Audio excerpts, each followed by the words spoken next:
book. But on the other hand, then we live in a world which is not a sweet spot to many people, especially in these days. And what would you say to someone who says, well, this may all be fine and may all be true, but I don't have the time to read this book. No, I'm having problem to hanging on to my life and earn my living. So what can one say to someone who thinks like this?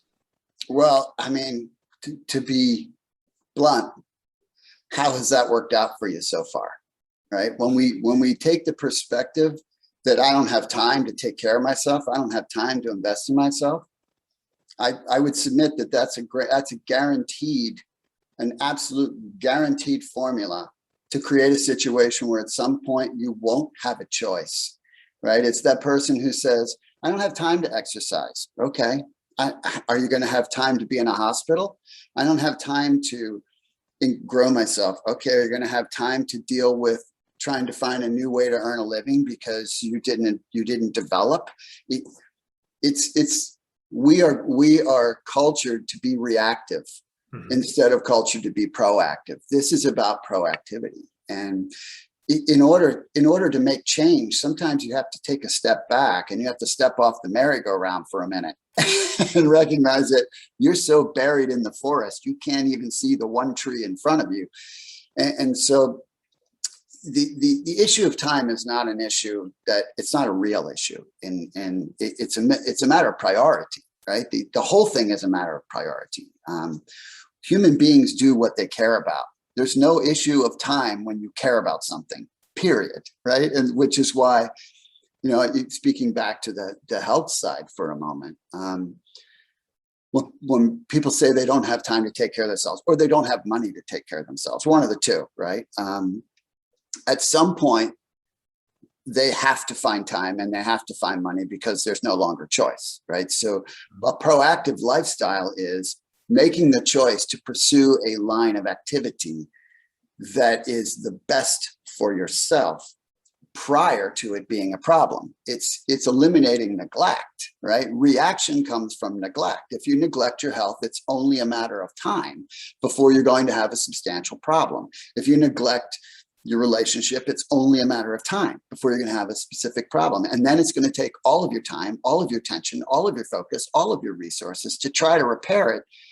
If you can repair it. If you can't repair it, now you're dealing with a whole new level of catastrophe, right? I mean, taking something as a relationship is a great example, right? I mean, people overwork, and I'm a fan of maximizing your productivity in your career, right? I'm a big fan of being your best.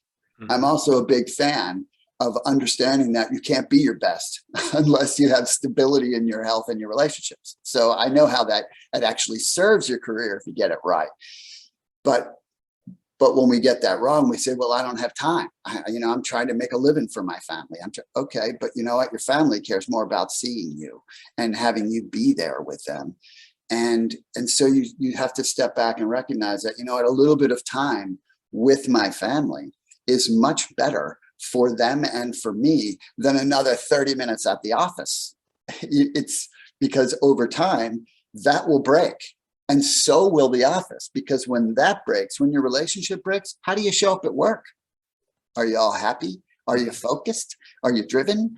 No, you're lost, right? You feel terrible. You're totally just what they call presenteeism, right? Your body shows up, but your brain never shows up. Your heart doesn't show up. Your instincts are gone. Your innovation is gone. Your ability to invest in a client is gone. You're gone.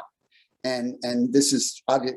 The health part is so obvious. I don't even need to talk about that so much, right? The difference between someone who's just a little purposeful, proactive about their health.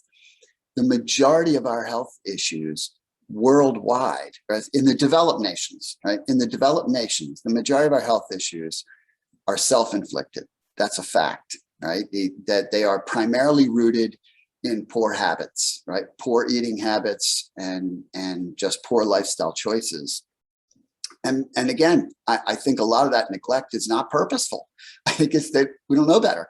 And then there becomes a point where then we fall prey to trying to fix it fast, instead of, let's learn the fundamentals. Let's learn the basics, the things that actually work, and build it to a point. So, you know, you can have an excuse in life or you can have a result, but you can't have both.